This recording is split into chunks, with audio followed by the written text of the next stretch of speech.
listening to the Mark Bradford Alchemy for Life podcast. I love you. If by you I mean me. Hey there. Let's talk about self-love and self-care. You hear those terms a lot, and I, for one, don't really know what they mean. Well, I didn't until I did some research into them. So let's talk about them. Let's talk about what they really mean and why it's so vital for you to have these things. This way you won't get caught up in the buzzwords, turn your brain off and say, yeah, I don't want this foo-foo nonsense. So self-love is essentially liking yourself. And we're not talking about the looking in the mirror and I'm good enough and gosh darn it and that stuff. We're talking about liking yourself and demonstrating that to yourself. And that leads into the self-care. And the self-care, when you hear that, it sounds like, well, yes, I know how to bathe myself. Thank you very much. I know how to feed myself. Well, it's not about that. It's about providing yourself with stuff and things and activities and thoughts that make you feel cared for. Not only because they make you feel cared for, we know it's care, but because it's stuff you want for yourself. And if you're somebody who's hoofing it and working 12-hour days, or you're an entrepreneur or what have you, you probably are not somebody who really thinks about yourself. Well, yeah, my needs are fine, but I need to get up at 5 o'clock in the morning and so forth. So it's very common for people like that. And you hear the stories from the people from the olden times. Yeah, my dad never missed a day and this and that and the other stuff. So especially people who are entrepreneurs, self-employed. Even if you're not, you're a mom, you're a dad, you don't really think about yourself other than, am I dying? Am I okay? Am I turning purple? No, well, that's good enough for me. Personally, I'm overdue for vacation. I am very vacation deficit for lots of reasons, and I know I really need one. Thank you very much. So that's what self-love and self-care is. Here's why you really need this. Here's why it's absolutely vital that you have this. I'm going to give you 3 reasons. So even the most stoic, stringent person listening right now will say, dang, I need that.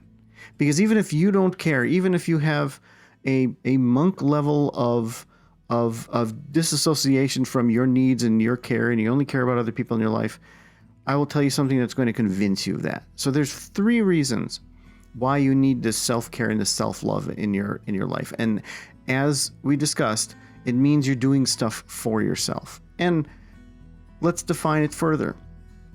This self-care and self-love thing is just doing something for yourself. Like, you're going to take an extra long bath today when you normally would have taken a shower. You're going to take a day off.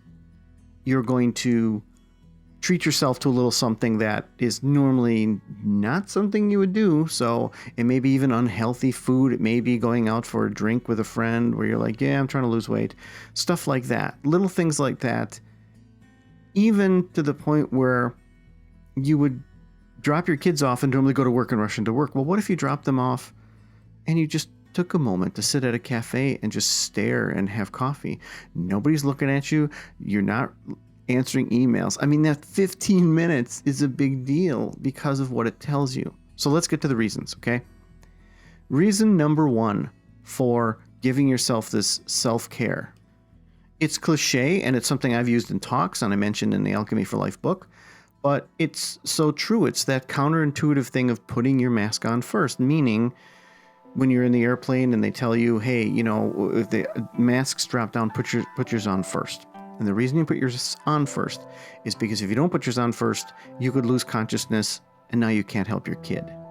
So you help you first, because now there's something left of you to help everyone else. So if you're the stoic person who says, well, I still don't care about me after all this listening, Mark, you need to do it so that you have something to offer other people. So you got to take care of yourself.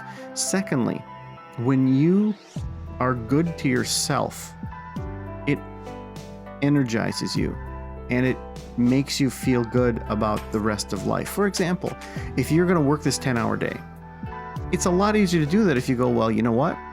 That's okay because tonight's the night I go out for a drink, or that's okay because I'm going to push everything off, put the kids to bed early, or what have you, and I'm going to watch my trash TV. So these things you do for yourself make you feel better and make you much more resilient and give you the stamina and the energy to go on with the stuff that you're trying to do. Reason number 3 is people will only treat you as well as you treat yourself. People can see it. People know it. They know how you talk about yourself. They know by your actions. They know by what you give yourself or not give yourself. If you put yourself in a crappy relationship and allow someone to be crappy to you, and you tell people that, their first reaction is going to tell you to get out of it. And when you say, yeah, blah, blah, blah, and you don't get out of it, now they think, okay, this person has a much more lower standard of how they want to be treated. And, they'll start getting away with a lot more from you, which is not a good thing. But if they see that you treat yourself well, you'll get that weird look, which is actually half the fun of doing this sort of thing.